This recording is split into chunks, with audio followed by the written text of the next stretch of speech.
Hey friends, Dr. Ben, not a real doctor here. So you've been practicing your single leg balancing. You're getting pretty good, you're pretty comfortable, but this has gotten really boring. You're looking for something new to do, a new way to improve your single leg balancing, but not quite as boring or run-of-the-mill as just standing on one foot. That's what we're going to talk about today. So the next step up from just static single leg balancing is going to be dynamic single leg balancing. So there are a few things you can do, and these are a couple places that are really good places to start. Just walking forward, all right? We're gonna do an exaggerated walk here. It's not gonna be just a standard walk.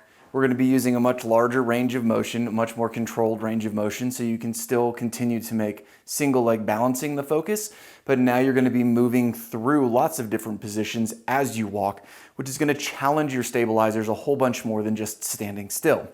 So when you're walking, you're going to pick your foot up really, really high, shift your weight forward, and place your heel down, roll forward to your foot, and then you're just going to continue on with that.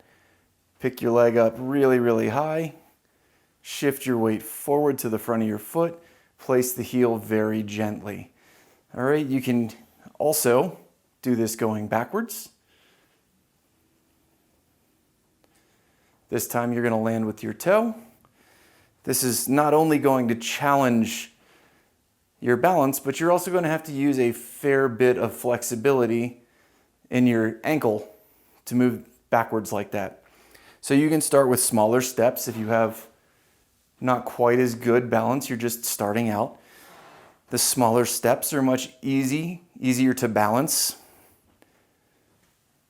And you can get a pretty good idea how well you're setting your feet down based on how much noise you make. Should be very quiet if you're not in control. All right, so sound is a good indicator here. And then the wider you take those steps, the more range of motion you're gonna have to use under control.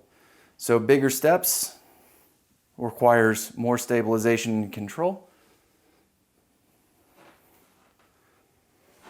Smaller steps, a little bit easier. Now, as usual, I've got some toe spacers on.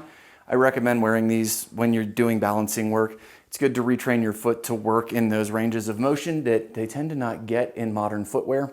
Helps retrain the muscles in your feet.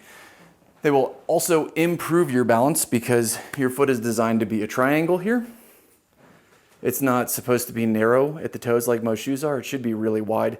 And that's because it's a much more stable platform than a narrow platform.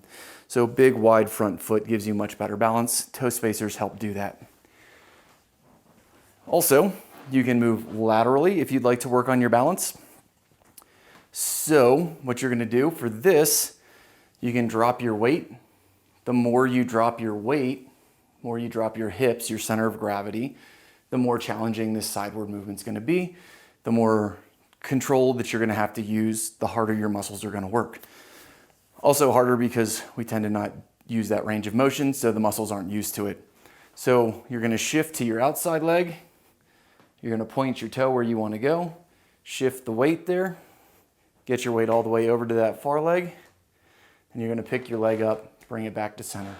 Repeat, shift your weight to the outside leg, point your toe, shift your weight all the way to that inside leg, bring your foot back over, okay? If you really, really want a challenge, you can get down really, really low. It's gonna require quite a bit more hip mobility to be way down low. And again, nice, quiet movements. If you're making a lot of noise, if you're really wobbly, you're probably pushing yourself a little too hard, but that's okay. It's all about experimentation. Movement like this is not about getting it right straight out of the gate. It's about playing with it, discovering where your capabilities are, pushing into an area that you're not really comfortable with, not really good at, and then backing off just a little bit to get some control. So these are two little ways that you can continue to work on single leg balance while also building mobility and strength and stability. And it's a lot more fun, a lot more enjoyable than just standing on one leg. You can make both of these much more challenging by doing them walking on a 2x4. That adds an extra layer of balance to it. If you get really good at that, then you can start doing it with weight on your shoulders or weight in your hands. All of those things add different elements that challenge your stability. This is a good way to continue to build robust, strong hips, an adaptable but solid core, and it will help you throughout your life, day in, day out, having a much better base for everything else to work around.